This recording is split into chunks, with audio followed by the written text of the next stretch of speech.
جدا في سياقات القرآن الكريم. وقوله للظالمين المراد بذلك الكفار، المراد بذلك الكفار، فإن الظلم على نوعين: ظلم أكبر بمعنى الكفر، ويأتي في القرآن الكريم استعمال الظلم وإرادة الكفر، يأتي استعمال الظلم دالا على الكفر، كما قال الله جل وعلا: إن الشرك لظلم عظيم. كما قال الله جل وعلا: والكافرون هم الظالمون، والكافرون هم الظالمون.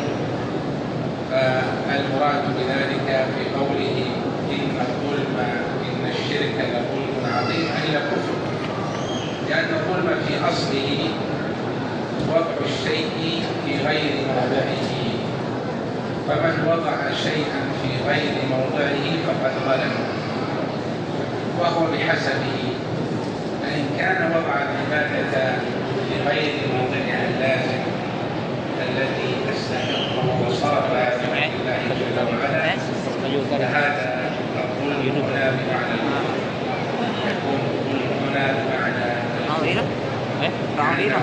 وضع الشيء في غير موضعه. ويدخل الظلم كذلك نوع من الظلم، وهو الظلم الأصغر الذي يطلق على المعاصي كلها ولا ينتقد الإيمان به.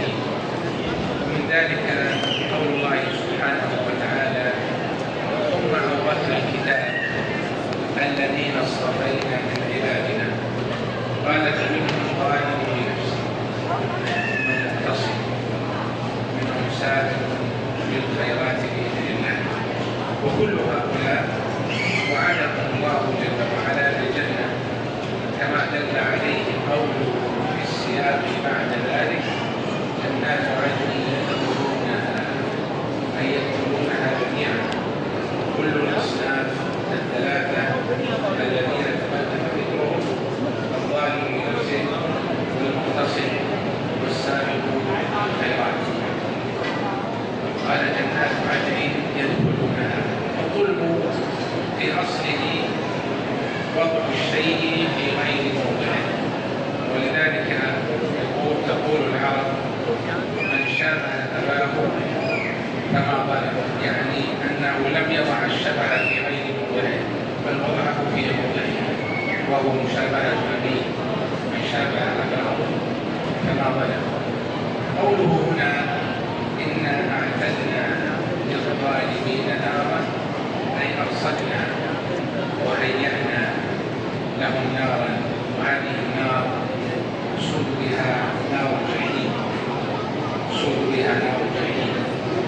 ويأتي تسميتها في القرآن بجملة من الأسماء، فتسمى النار وتسمى جهنم، وهو من أكثر أسمائها في القرآن ورودا، وتسمى الجحيم، وتسمى لظى، وغير ذلك من الأسماء. فهذه الأسماء بحيث دلالتها على الذات فهي مترادفة، فالجحيم هي النار وهي لظى وهي جهنم. ومن حيث دلالتها على المعاني فإنها تختلف باختلاف المعاني، فمعنى جهنم يختلف عن معنى لظى وعن معنى الجحيم، وهذا كثير في مثل أسماء النار وأسماء الجنة وأسماء القرآن، وسيأتي معنا ذكر ذلك. وأعظم ذلك أسماء الله الحسنى، أسماء الله الحسنى، فإنها